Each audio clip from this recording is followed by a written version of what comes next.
won't you listen to me? I got that flavor, I know you're dying to feed. I ain't no dancer, just got some hip in my feet. Now throw your hands up. Ooh, you bring the lighter, I got the fuse. You make a fire, I'll add the fuel. Follow my lady, just watch your shoes. Gotta turn the heat up to get this cool.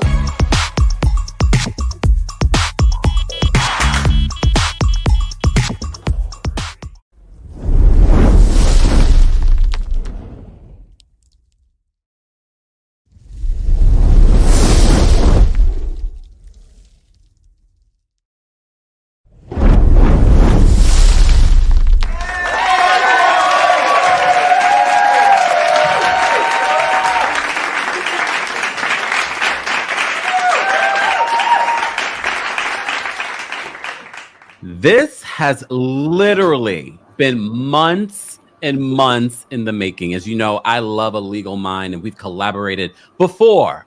It is Miss Wine and Chill herself, Stephanie St. Aubyn, has finally come to the Kempire channel. Thank you for having me. First of all, fellow Jamaicans, come on. Hello. I was about to say, whoop. Oh God, Sonia Richards Ross on Real Housewives of Atlanta. I was like, okay, not all of the Jamaicans do that. There's a difference. I always say from the Kingston Hill Jamaicans and we from the bush. We like a good boop in the bush. We do. We're a little rowdy, I'm gonna say. Oh, okay. All right. So I didn't know. Different parts of Jamaica are a little different. Varying levels of stushness. Yes. Yeah. Oh, I'm just teasing you.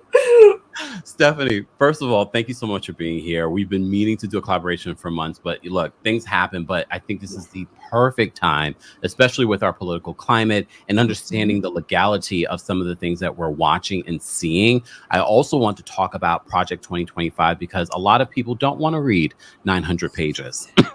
It's a bit dense, but yes, we can get to the highlights because all of them are negative. Yeah. Literally, they really are. But before we get into that, I want people to get to know who you are and what you do on your YouTube channel and your Patreon and all that. And of course, all of Stephanie's information will be available in the description. So tell us a little bit about you and how you got into this world of, YouTube and everything else, content creation. Yes, and I appreciate it. And thank you so much for having me. I'm super excited. And I'm glad that we finally are getting to do this. So basically in 2020, like everyone else, that was privileged enough to have a work from home job. All of a sudden I didn't have a commute and I was very bored. So I figured I would pick back up a YouTube channel that I had made at that point, only 2 videos on 3 and 4 years prior.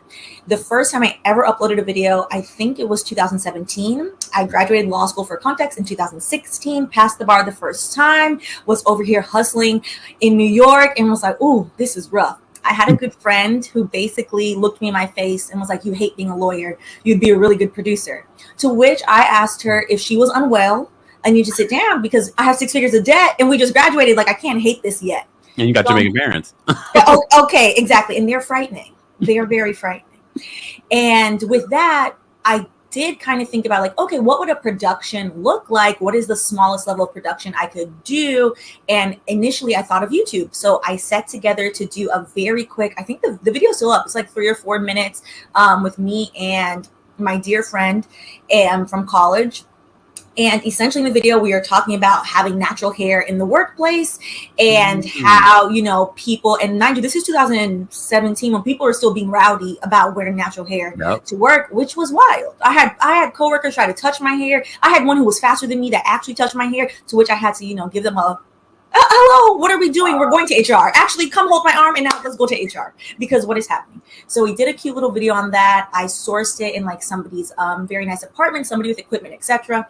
That 3-minute video, I'm very ashamed. It took like 3 months to edit. I was like, I don't understand. iMovie. I let it alone. A year later, my then boyfriend at the time, who's now my fiance, shout out to my God, that's you. Congratulations. Thank you. I'm super excited. That's amazing. We're getting some paperwork, which the lawyer me is like, wonderful to the paperwork. I'm excited for this continuation of this. He was like, why don't you pick back up your YouTube? You seem to have really liked it. And so I made one video. The lighting is awful. Forgot about it. The pandemic came and now I really had too much time on my hands. So he was like, why don't you pick back up the YouTube? And I was like, you are right. I'm going to document my student loan journey. And in doing so, I don't really care if anybody sees it, but I'm doing this to keep myself on track because I had finally started paying off my 6-figure student loans in 2020, the month before the pandemic started. So then I was like, well, I'm in the house, so I guess I'm not spending money. Let's throw all of my corporate lawyer salary at this.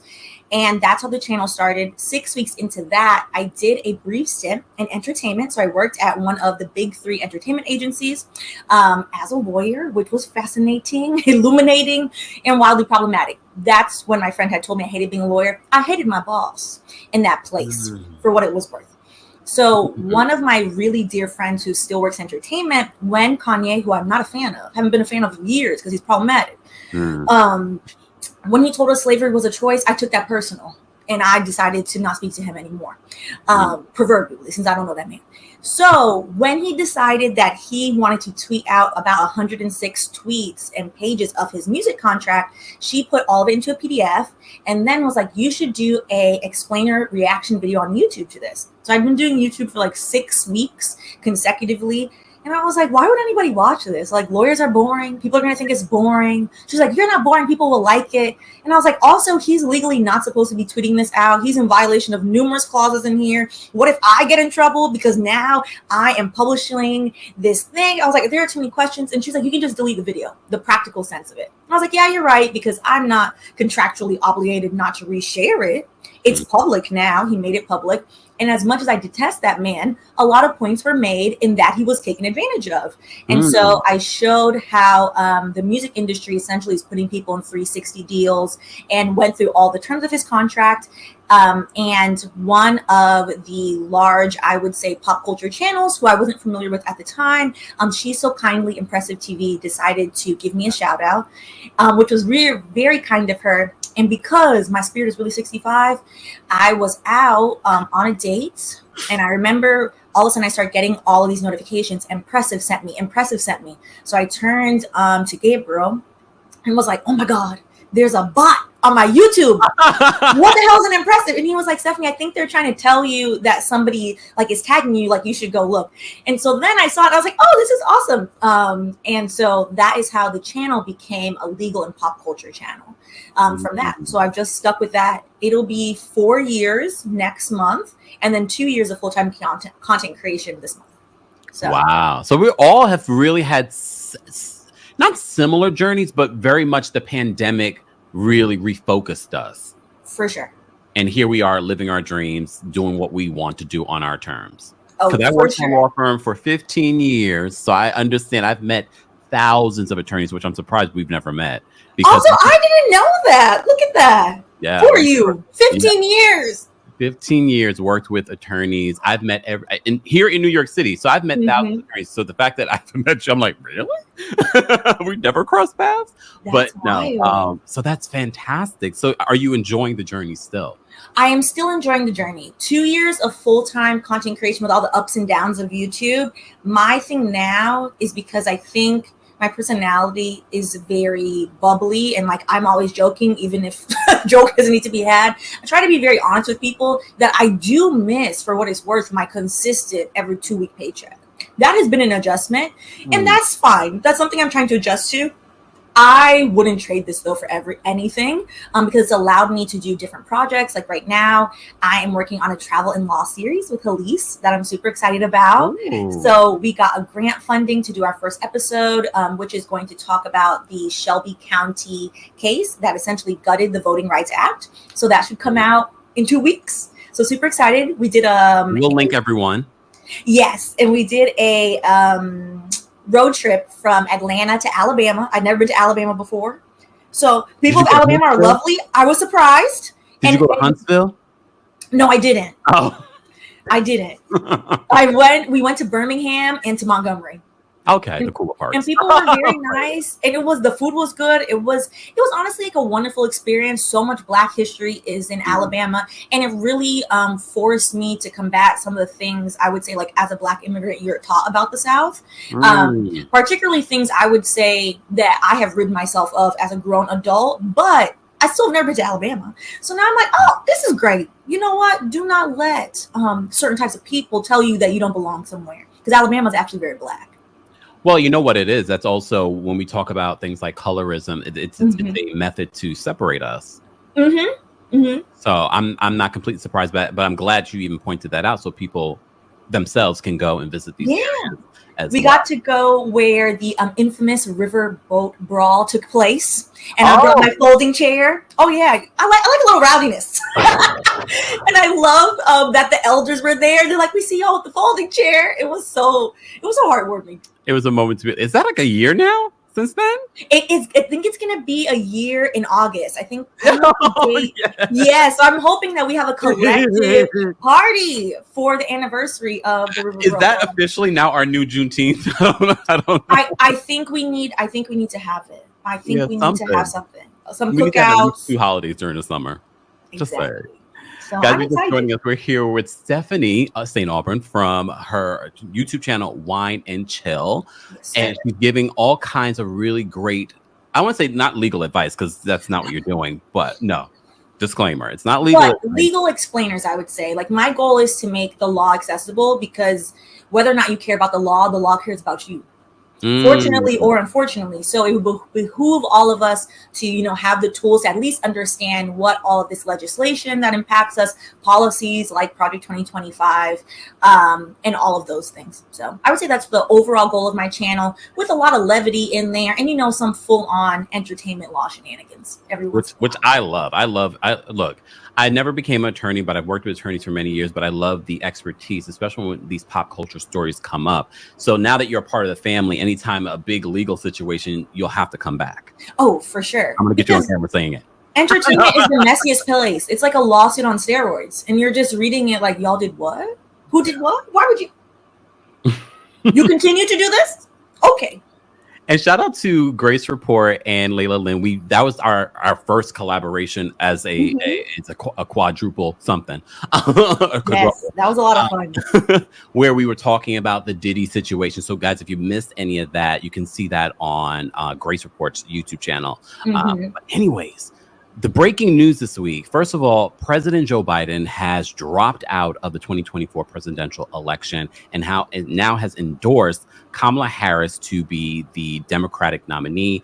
The delegate stuff. You covered this just this week in regards to the delegates. Can we talk about the legality of what's happening there? Because I know a lot of people just think, oh, so what does this mean?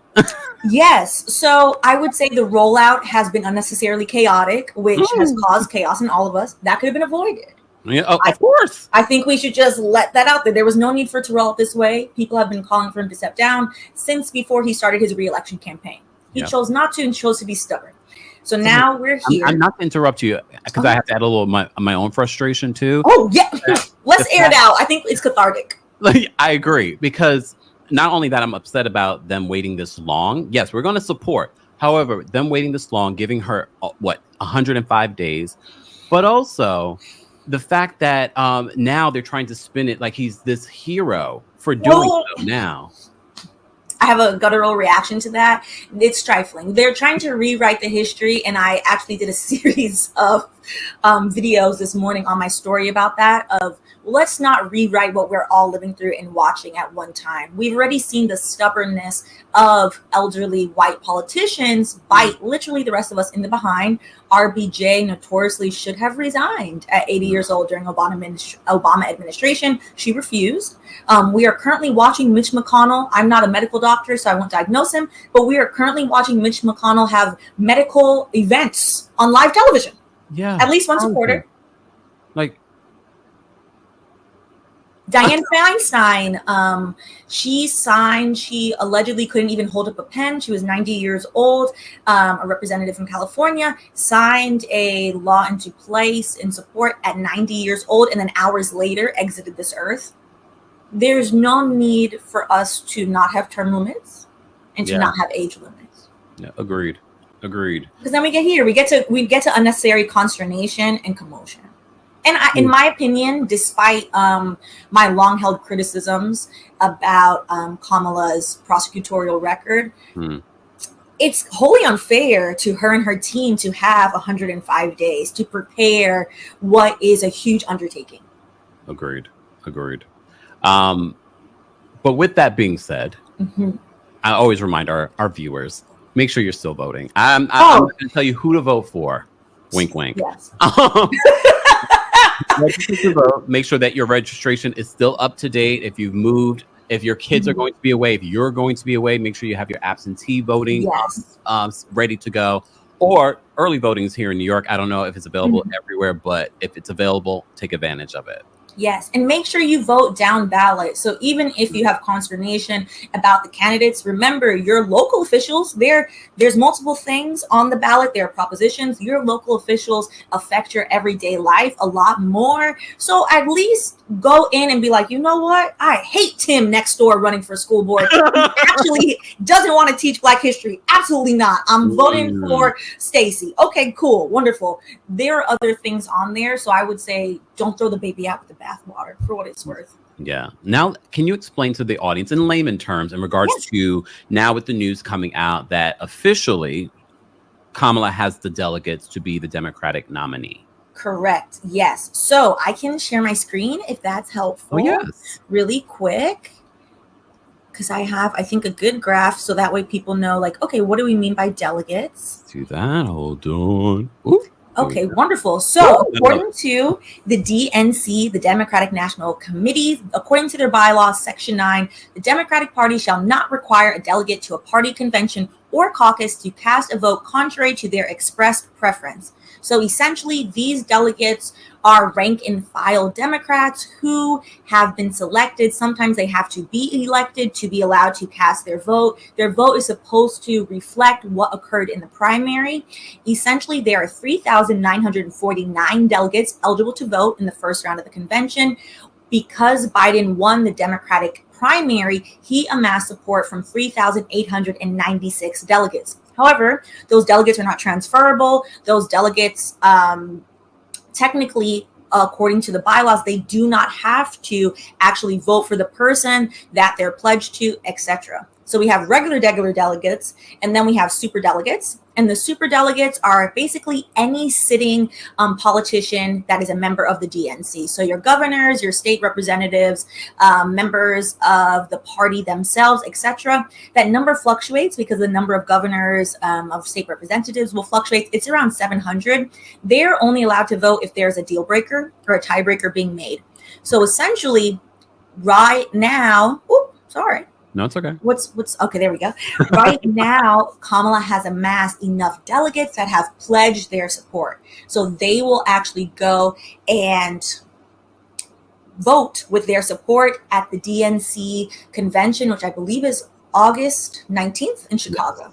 Yes. So there was supposed to be a roll call this week because there were a few deadlines. Ohio has a deadline, I believe, at the end of August. Ohio extended their deadline to or early August. Their deadline was supposed to be August 7th, I believe. The date might not be exact. They extended their deadline to September 1st. A lot of Democrats were nervous and were like, Ohio's run by Republicans. What if they actually don't extend the deadline? If Kamala were to miss that deadline, then she wouldn't be on the Ohio ballot. So, but there's nothing to be frightened of, according to the majority of the DNC. They're like, you know what? They passed a bill. They said they're extending it. They should extend it. There's still a little bit of like, I don't trust them people. So they wanted to do a roll call to have Kamala go from the presumptive nominee to actually the nominee. That was supposed to take place this week. As of the recording of this right now on Tuesday, I don't believe that has taken place. So she will not be the official nominee until all of those delegates who are pledged to her actually vote for her and say, hey, you are the nominee. Wow. So for what it's worth, it's very rare for the nominees to be like, yeah, I pledged you, but I really don't like you, and decide to vote for somebody else. It's highly unlikely. I will preface that and say, since we're in unprecedented times, who knows? But it shouldn't happen. Roe versus Wade is gone. Affirmative action is gone. This is why I say it's, we said this before in past elections, how important it is to vote. No, really. Now you've seen the examples of what not voting will get you.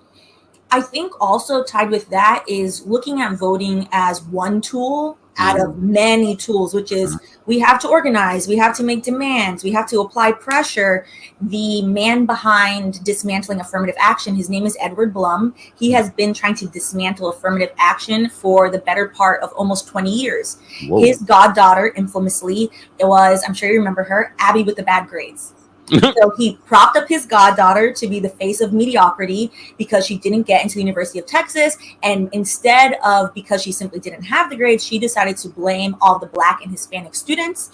And he used her to start that initial lawsuit. She lost because she literally was like, hey, well, you need a 4.0 and you do not have that. So it's not because that you are white. It's because your grades are mediocre. Yeah. Because he lost, he then went on and continued championing it until he finally won the case, which he propped up a lot of, unfortunately, Asian American parents who want to send their kids to the Ivy League, and used, if I want to be kind, their lack of knowledge about the system against them. And that's why we don't have affirmative action. It's not going to benefit them in the long run, unfortunately, for what it's worth. And it's clearly not going to benefit us, but it will benefit what Edward Blum wants. And I feel like he's a prime example of, well, we have to match that energy, unfortunately. Yeah, and I think that's the problem within the Democratic Party. They refuse to match the energy that's consistently coming at them over the last few hundreds of years. Yes, it's too much eating lobbyist filet mignon and not enough labor. Yeah. You can buy y'all filet mignon. Enough of this. Like, I need some labor to get done. Well, despite that, Kamala Harris has an uphill battle right now. She does have less than 105 days to really get in favor of people, because people that look like us are saying, that they're voting for the orange man. So are we? Maybe I'm not on that side of the internet, because I see it all the time in a lot of these comment section. However, shout out to the Black women that raised how many millions of dollars just in one day. One day, I believe it was like 45 million. 5 million, and then Kamala raised through Act Blue 81 million within 24 hours, the biggest of any presidential candidate. So people are definitely activated. How did you feel hearing the news that Joe Biden was endorsing her? He was dropping out of the race. Yes, we know already this should have been done a lot earlier, but now in your focus in regards to moving forward, do you think this was the right decision? Moving forward, I think it was the right decision. If we let go of the fact that this should have been done a long time ago, sure. Yeah. I think it's the right decision, and I would implore people to not repeat the mistakes we made with Joseph Robinette Biden, which was, oh my God, we are terrified of Trump. Yes, of course, we're terrified. The man is alarming. The people backing him are alarming. So we just accepted the mediocrity of Joe Biden. It should be mediocrity. The mediocrity. It's just consistency right now. Is it consistent? Just like, I guess. And we just accepted that because we have been, imperialism and capitalism will wear you down. We are rightfully tired. We are working more hours than we have ever worked before. People are exhausted. I'm exhausted.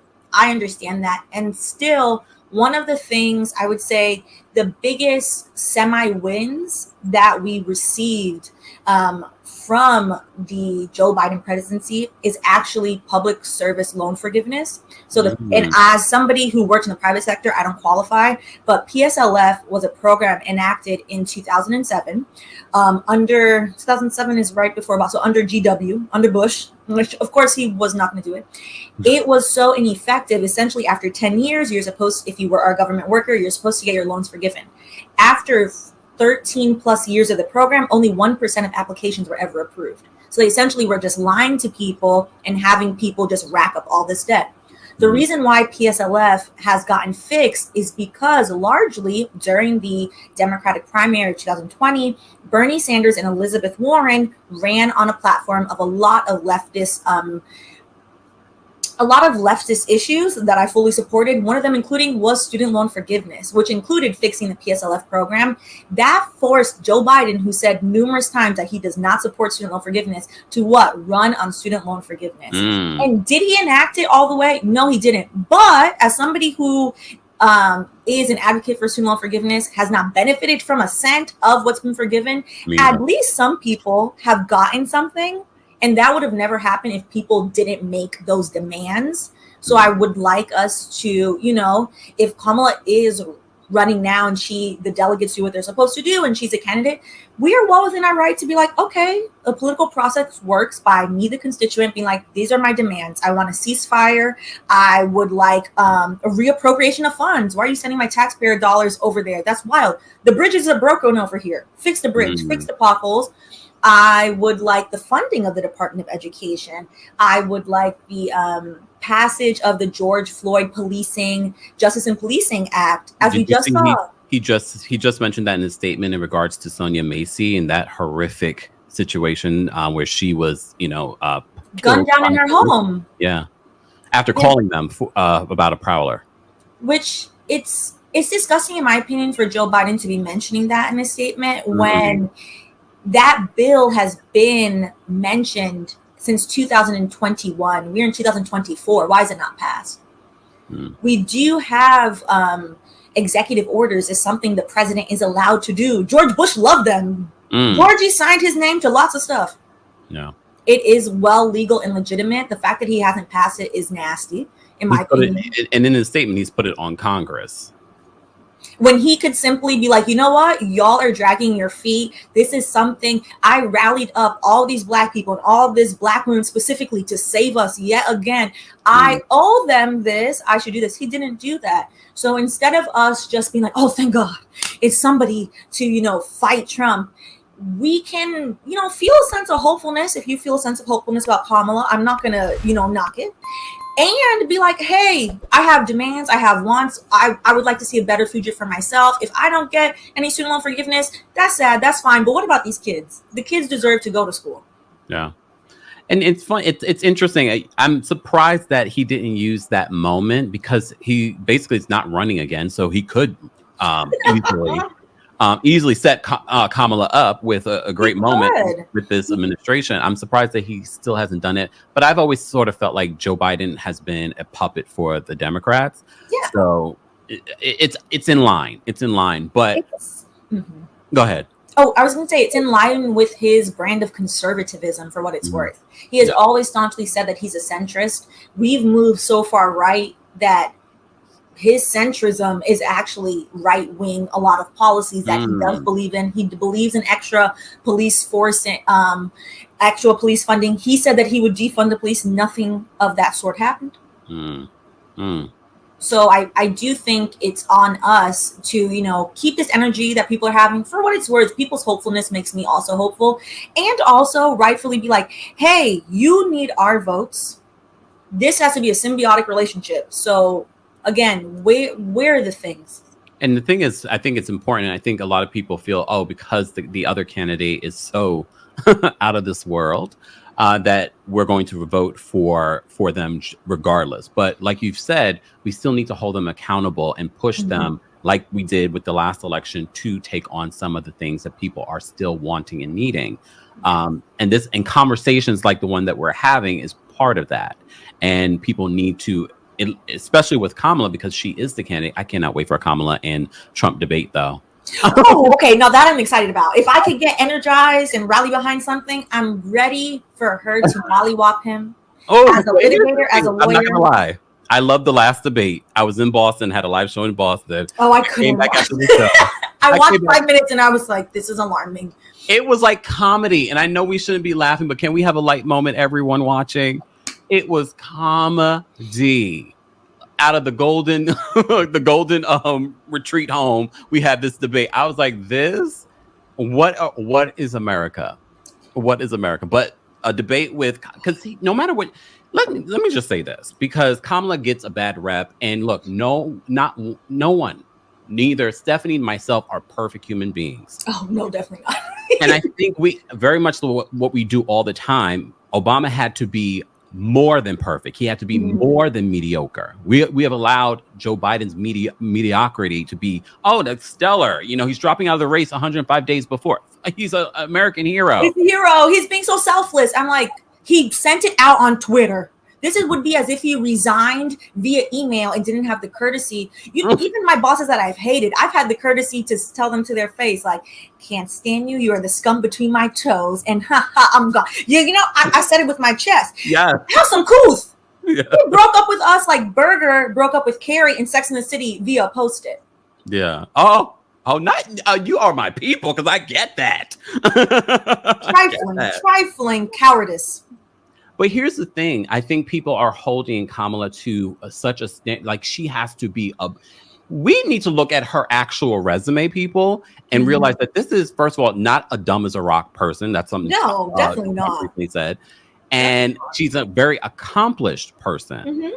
So what does Kamala need to do for people to see her not being the vice president, but as their future president? Yeah, I would say, to be honest, as somebody from the legal end, do not agree with her prosecutorial record for what it's worth, since I would categorize myself as somebody left of left and a very, for the people.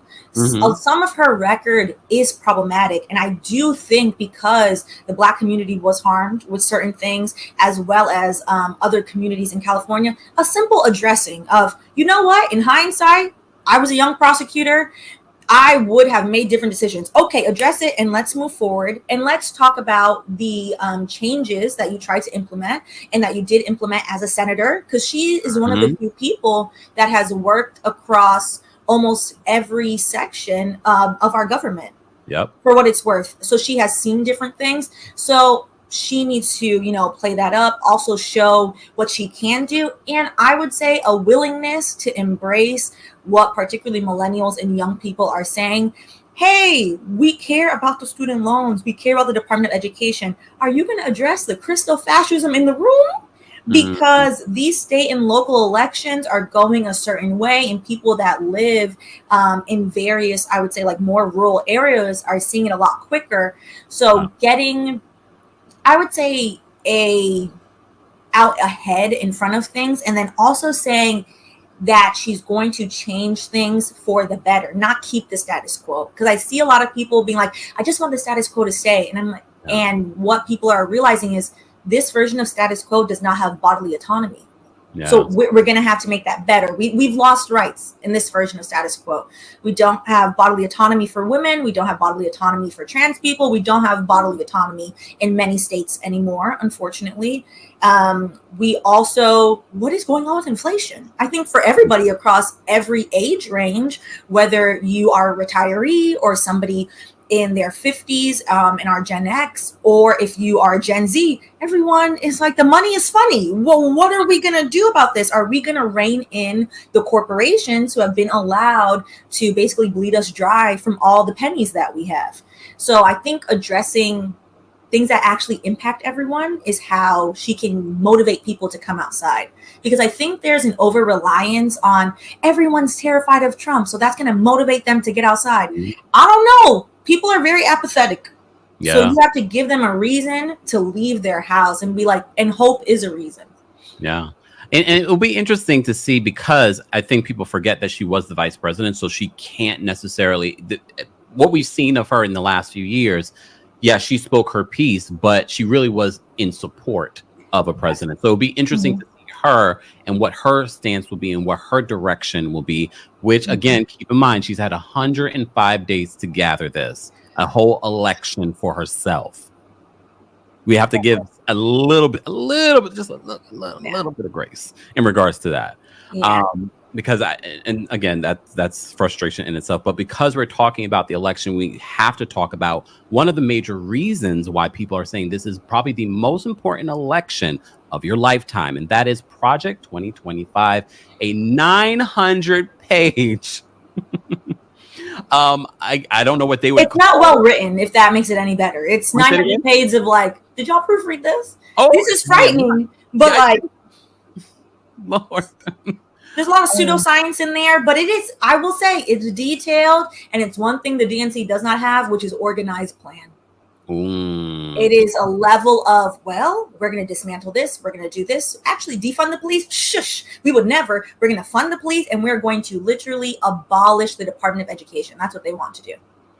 Which is crazy to me, but based off of the grammatical errors in it, that makes complete sense.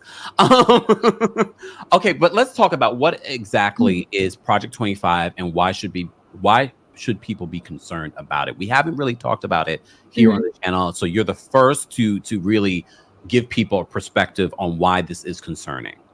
Yes, and I would say one of the things to look at Project 2025, I would say 220s, is that this document is about 2 years old now, and it is coming to light largely because I would say mainstream media has finally caught on to it, in part due to Taraji P. Henson mentioning it at the BET Awards. So shout out to Taraji for saying something. For what it's worth. It has been swirling around for the past 2 years. If you are in certain spaces, unfortunately, the DNC wrote it off as fodder initially. Like, oh, this is extreme. Nobody's ever going to do that. And here we are.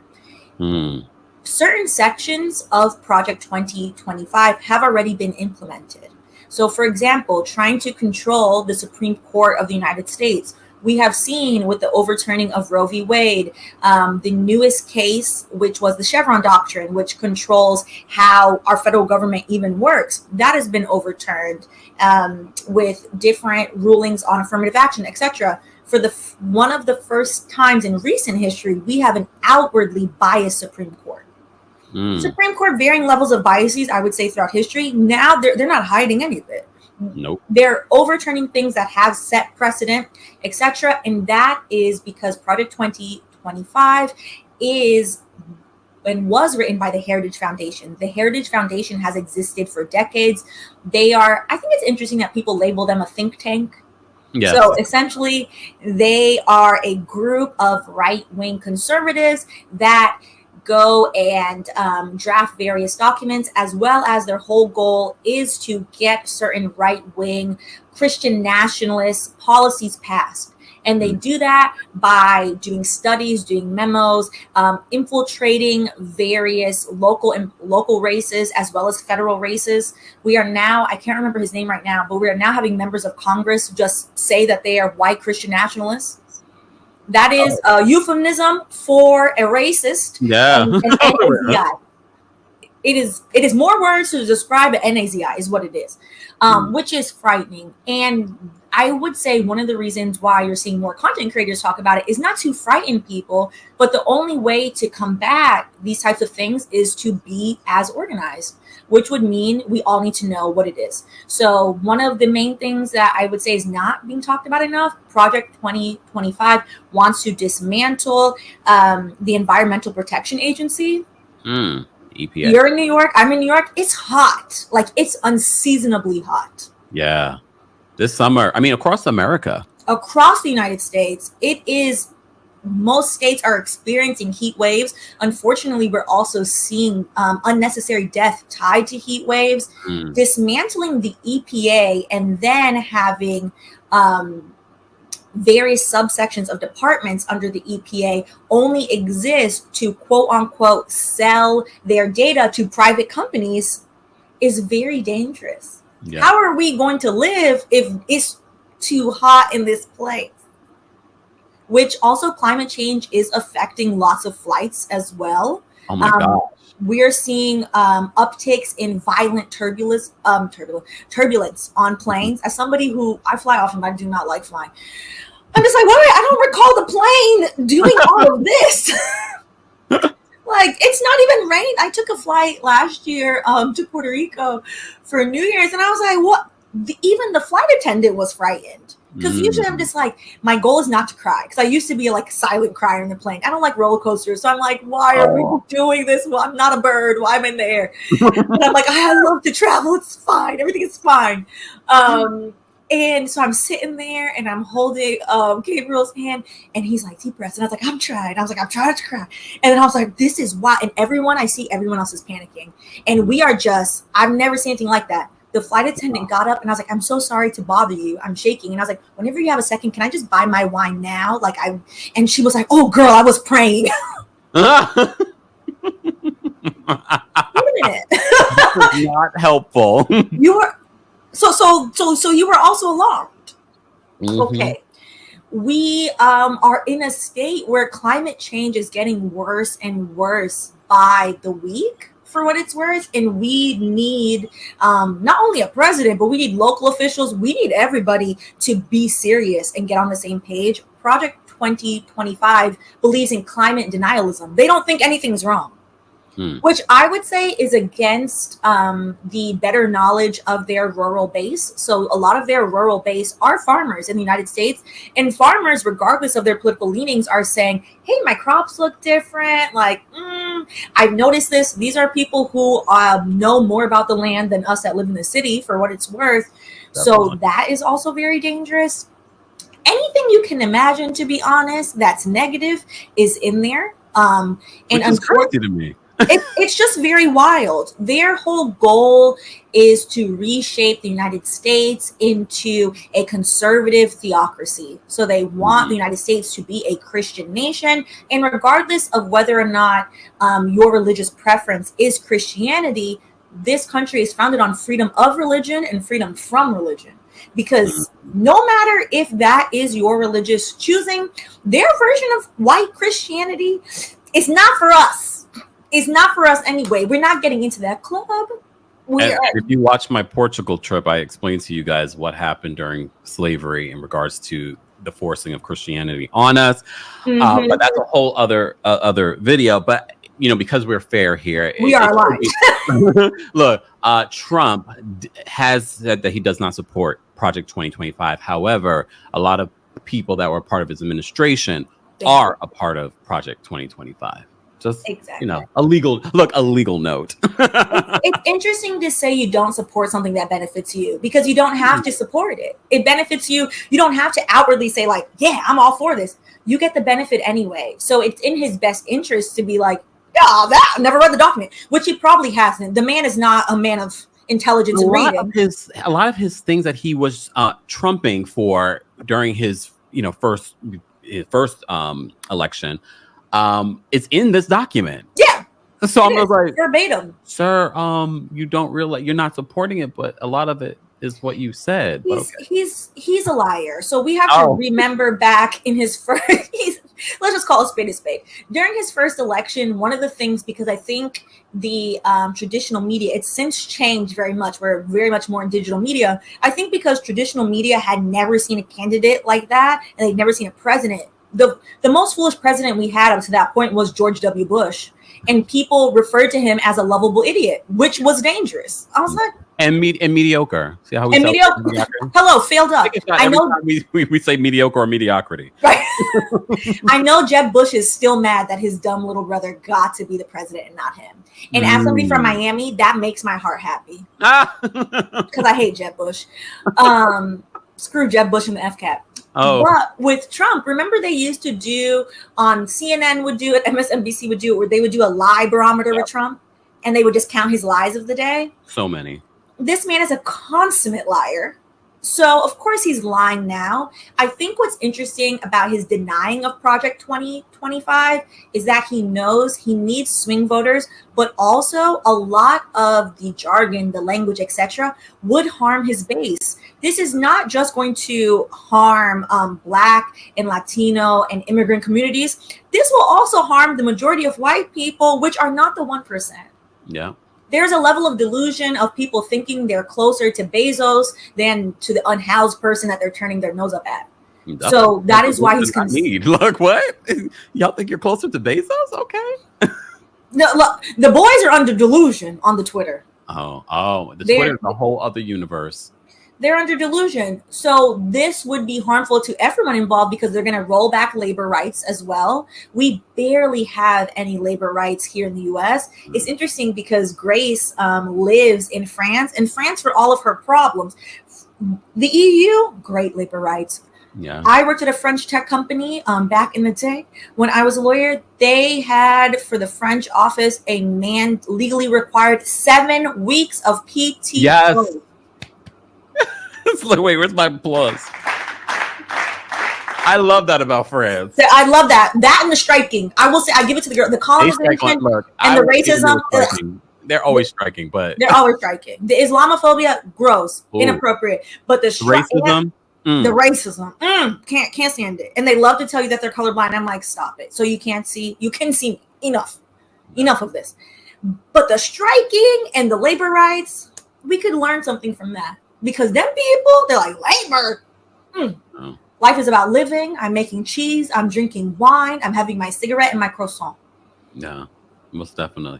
For those that are concerned about Project 25, and even if Kamala does win, that it could still move forward, because that is still a concern. Yes. What are your thoughts on that?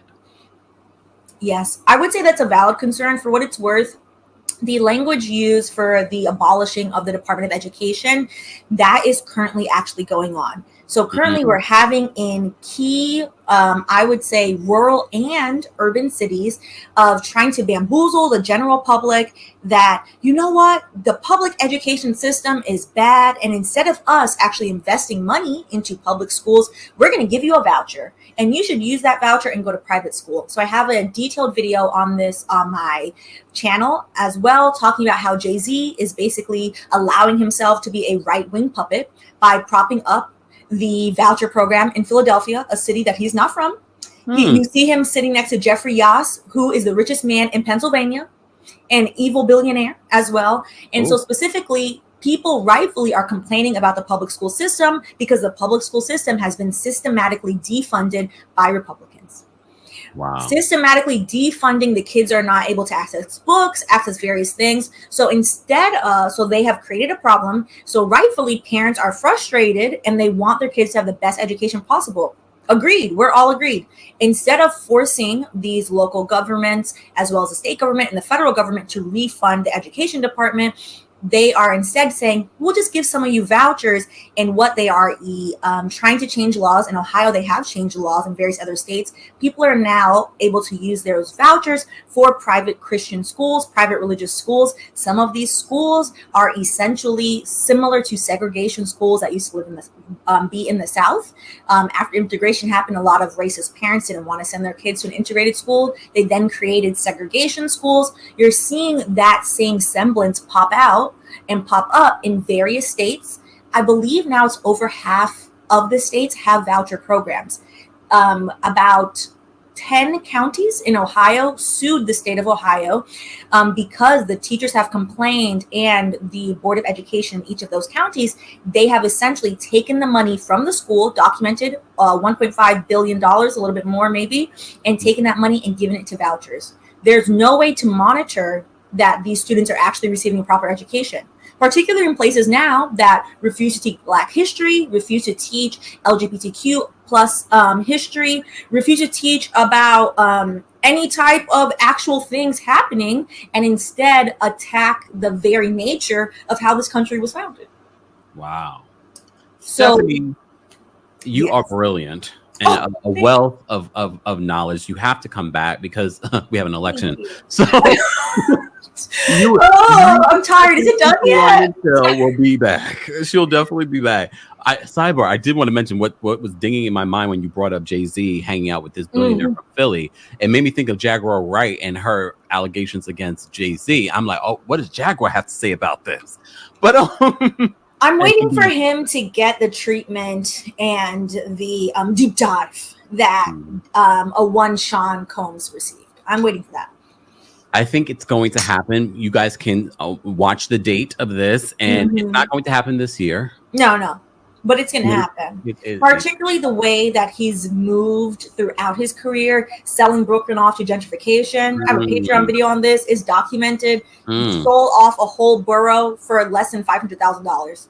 Whoa. He was literally the face of the Barclays Centers to tell people. Hello, it wasn't even a lot of money.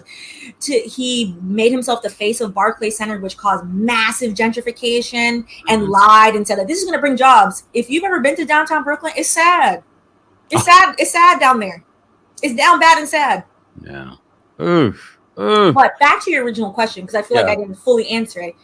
If you are worried about Project 2025 still being implemented, the best way to fight back against school voucher system, for example, and actually get schools funded and the various other things is to apply pressure and demands to your local government. Because the reason why they're able to implement it with such a speed that they're doing, they're attacking local districts. The state of Florida, which I never claimed Florida because I'm from the 305, so I don't claim the rest of her.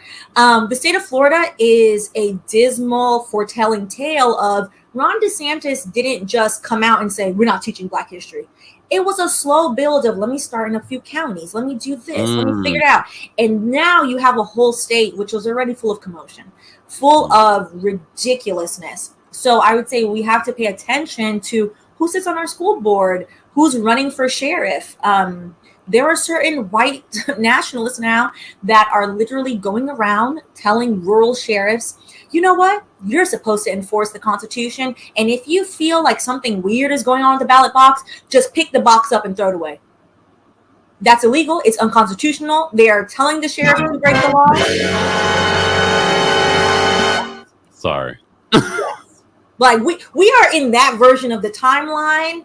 And again, I think the takeaway should be not frightened, to be motivated, to be like, oh, you want to see who has more energy? It's me. Yeah, definitely. And conversations like this are important because I feel like our audience are going to be educated. Yeah. As always, we're going to give a lot more information about Stephanie and her channel and what she's been working on. Stephanie, let people know where they can follow you and what's coming up.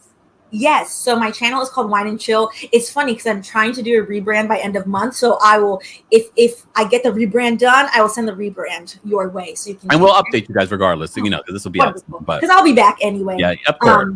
I'm on Instagram. If you want to catch, if you want a little bit more lighthearted, Wine and Chill on Instagram. The stories is still, you know, direct, but you know, there's a little more fashions over there for what it's worth. And then here on YouTube, where we're covering everything from the hard-hitting topics and the deep dives, as well as your favorite entertainment lawsuits and foolishness.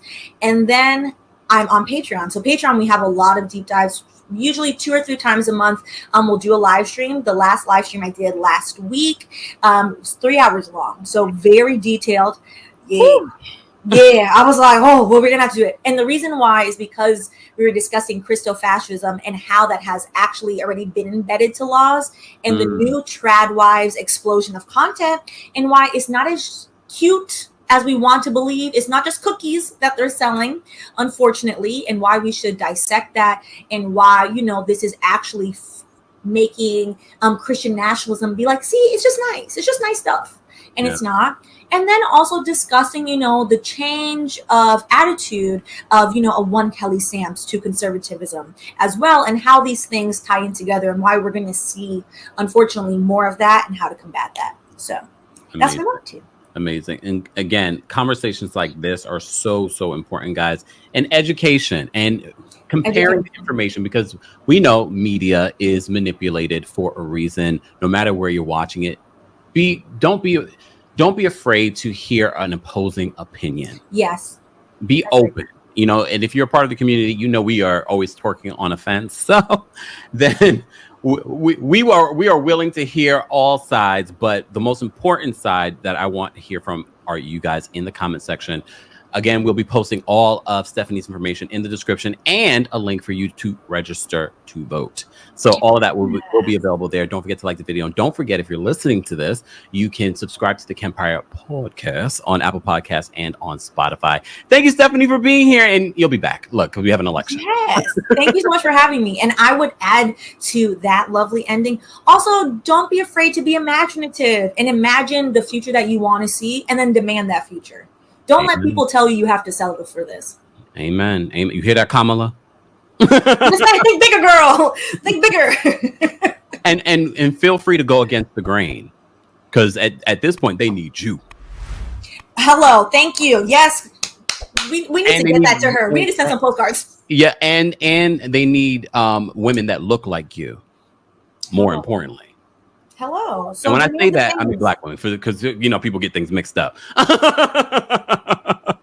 Anyway. anyways, thank you guys so much for being here and for watching and listening. And thank you again to Stephanie St. Aubyn from Wine and Chill on YouTube. And all her information, again, will be available in the description. Thank you guys so much for watching. Thank you for having me. You bring the lighter. I got the